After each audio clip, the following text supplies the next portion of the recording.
Hello friends! Throughout history, humans had to deal with inflammations. The main reasons for inflammatory diseases were, and still are, injuries, bacterial and viral infections. Besides injuries, the reasons for inflammatory diseases were from food, water, and environmental contaminations due to poor personal hygiene and living conditions. But that was then. Today we have food preservatives, refrigeration, and sanitation to keep contaminations out of the food, drinking water, and from our living and working areas.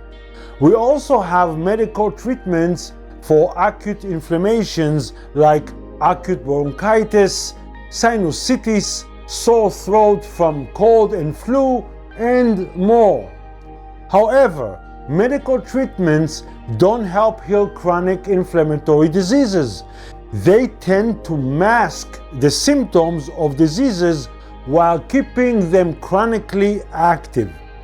Unfortunately, chronic disease can turn incurable, causing much pain and suffering for the rest of the patient's life.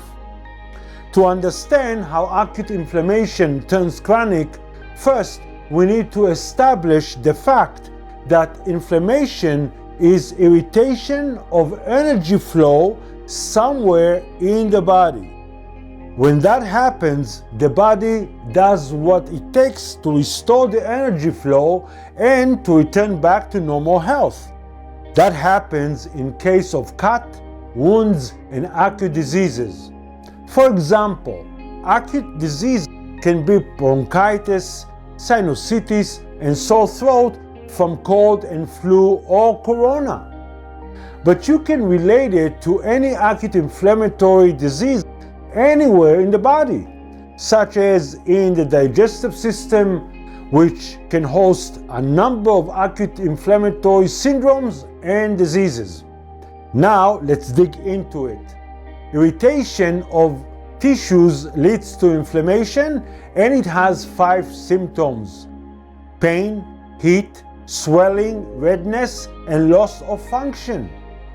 The duration of acute disease has a bell shape where it starts, gets to the peak of the disease, and then returns back to a normal healthy condition.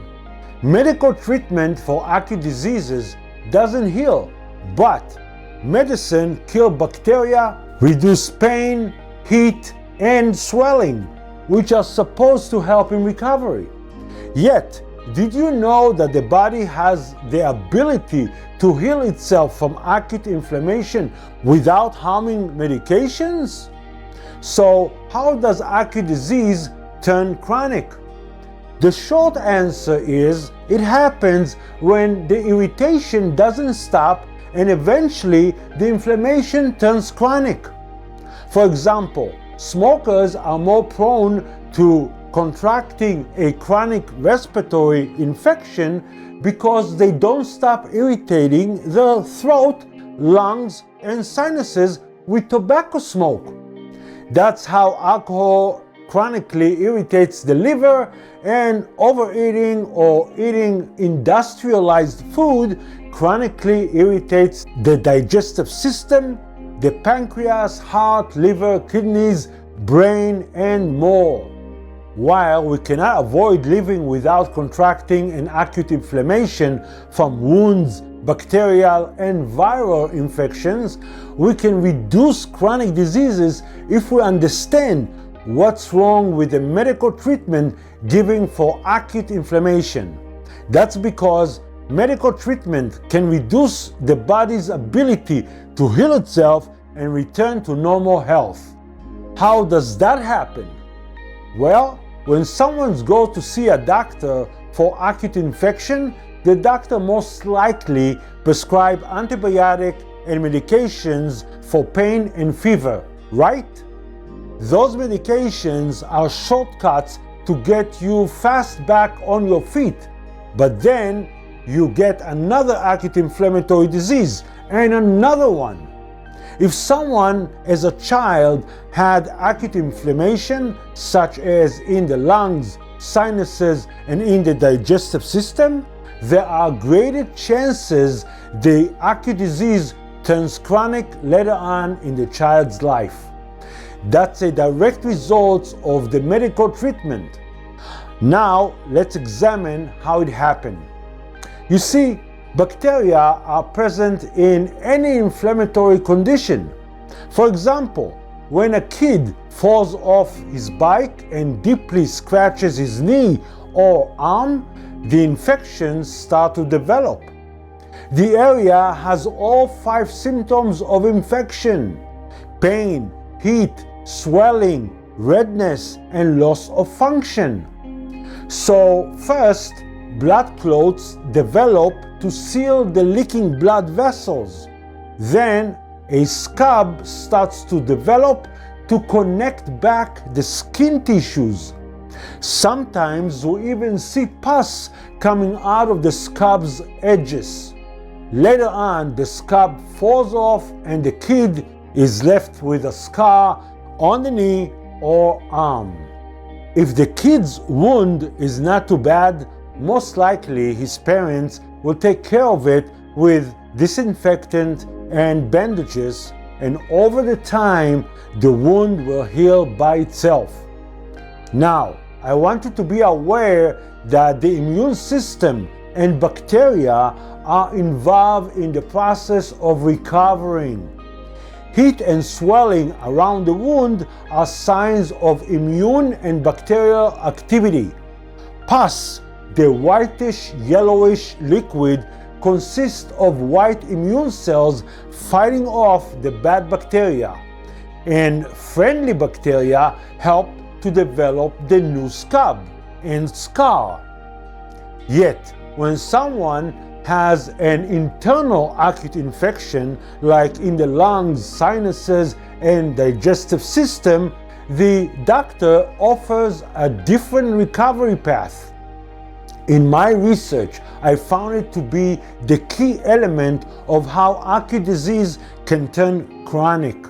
I also want you to know that there is no difference in how the immune system and bacteria act in case of inflammation.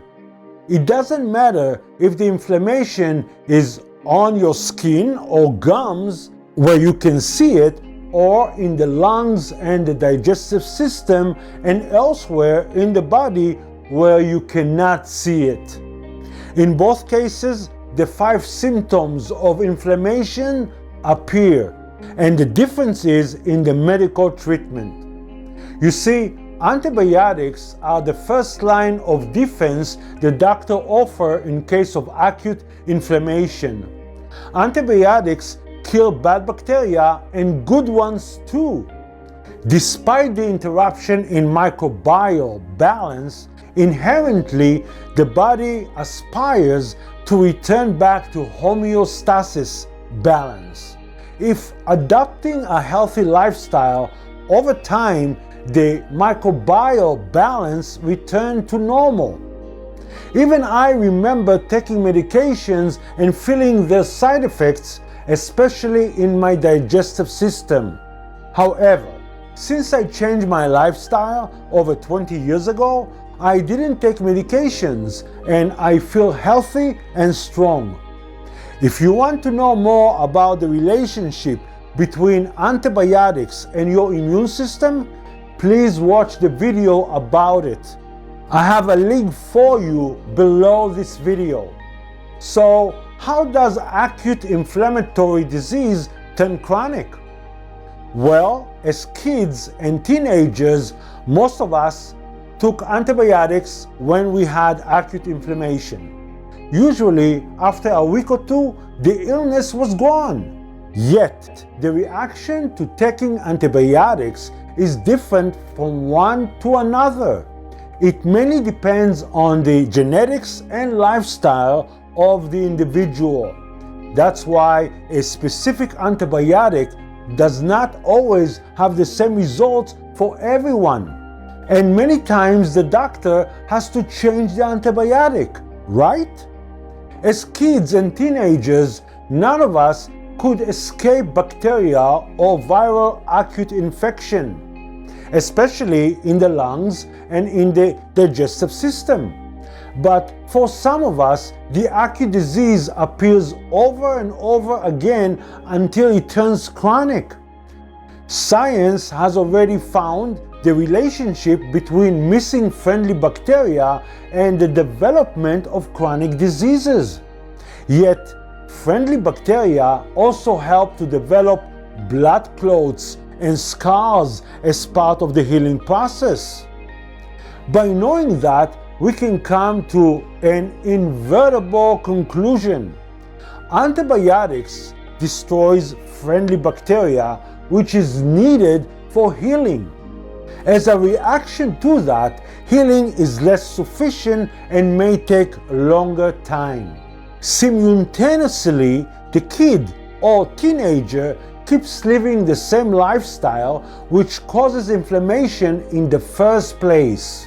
When acute inflammation returns to the lungs, sinuses, or the digestive system, the weakest area where the scar was formed in previous infection gets inflamed again.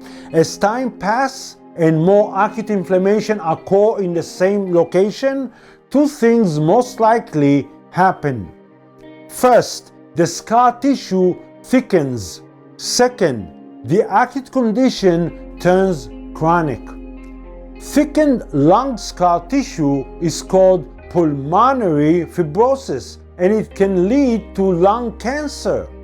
Can you imagine in how many places along the 20-foot-long digestive tract have thickening around the walls? In the esophagus, the stomach, appendix, small and large intestines, and even in the rectum around the hemorrhoids.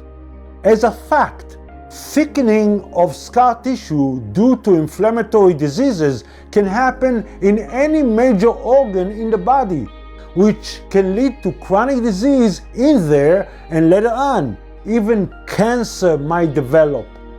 In conclusion, I must say that if you don't have basic knowledge on how the body heals itself naturally, then it's easy to indoctrinate you to believe in the treatment offered to you by the establishment and Big Pharma.